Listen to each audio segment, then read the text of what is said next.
Sa Negros Occidental, kapin 30 kapaketes ang sigarilyo ginpangkawat sa sulod sa isa kabaligyan sa Bagao City.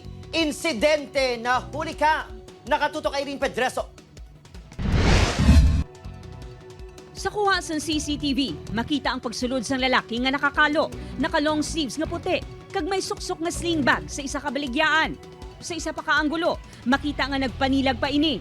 Sang nakatsyempo na nga wala sang kahera, madasi nga gintaba ng duha ka trays nga may mga unod nga paketes ng sigarilyo. Kuha ang insidente sa Barangay Lagasan, Bagao City. Suno sa isa sa mga nagabantay, ulihin na sinina diskubre nga ginkawat ang mga paketes ng sigarilyo. Ang isa ka customer namo na mangkot lamang nga mabakal sigarilyo.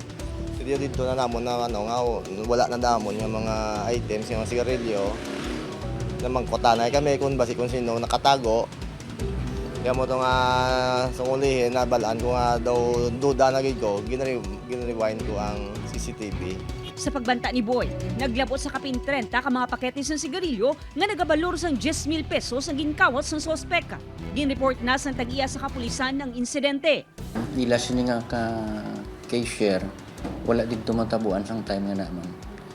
So left unattended ang cashier's area and that gives opportunity sa mga utod na ito medyo makalamhang kamot, and that is the time talk off nila dito ang assorted packs ng cigarettes. Kahira, may ginaobra siya dito sa piyak na side. Less than a minute kung lang tawon natin. Posible man suno sa kapulisan nga may upod ang sospek sang ginhimo ang pagpangawat. But then hindi na natin makita dito sa gwa. So ang aton nga ginakon subong is kina-tracks naton as to the possible identities ng aton nga mga suspects.